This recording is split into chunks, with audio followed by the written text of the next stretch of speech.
Events in Russia have called into question Vladimir Putin's authority. But as the conflict grinds on and Ukraine vies for dominance, it looks possible this war may only have one true winner: China's leader, Xi Jinping. When this war ends, China will be in prime position to take advantage of a new world order that is emerging. So why could China come out on top? Here's the Economist Beijing bureau chief David Rennie's 3 key takeaways.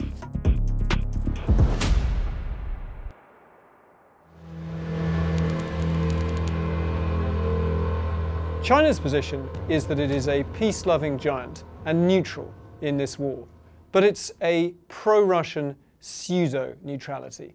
The big gap between the West and China is that across European capitals, in Washington and other allies, we want Vladimir Putin to pay a high price for his war of aggression. China wants Putin to pay no price at all. China doesn't care who ends up in control of Luhansk or Donetsk, but China does see opportunities to use the war in Ukraine to advance a few core national interests.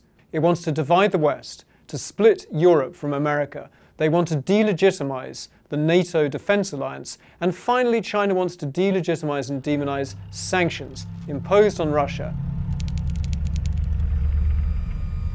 China is coldly calculating that by refusing to take sides, it could, at the end of this war, end up as the only important friend of a weakened Russia and as the indispensable security guarantor and rebuilder of a shattered Ukraine. You could imagine that Xi Jinping is embarrassed about being best friends with a loser. That's not good in China's dog-eat-dog world of politics. But actually, China coldly calculates there are opportunities in a Russia that is weakened and more dependent on China, just as long as it's not so weak that it falls apart and spreads chaos on China's borders. Some Western governments were really skeptical that China could be an honest peace broker. It was so clearly on Russia's side. But now, because the leader of Ukraine, Vladimir Zelensky, says that he wants China at the table, you're now seeing people at least willing to let China explain what it thinks. And Zelensky knows that Ukraine will only be safe if there are serious security guarantees that Russia won't just try this again. And the reconstruction of Ukraine is going to involve an extraordinary amount of money and construction companies, and China is good at both of those.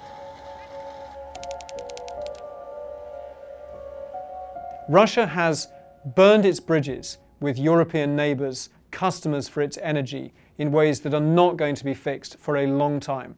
That leaves Russia looking east and realising that for all its fears of a rising China, it doesn't have a lot of alternatives.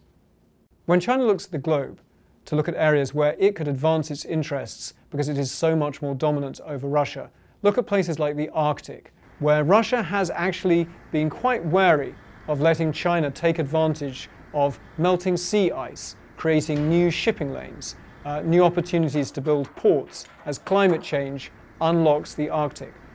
But maybe Russia won't be in the same position to say no when China comes knocking. This war in one corner of Europe is reshaping the map of the world order. Look at India, a country that buys most of its advanced weapons from Russia, but has serious border disputes with its neighbour China. Now India is more receptive than it has ever sounded to defence partnerships with America. Why?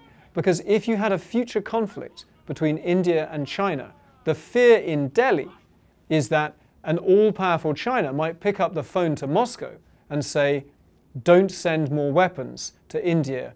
China is patiently waiting for us to get tired of this war. And then they think a colder, more brutal world order will emerge, in which might does make right, and Russia doesn't pay a high price for its aggression, and we learn to accommodate great powers. And that is a world order that could suit China very well. I'm David Rennie, Beijing Bureau Chief. For more of our China coverage, you can click the link. Thank you for watching, and don't forget to subscribe.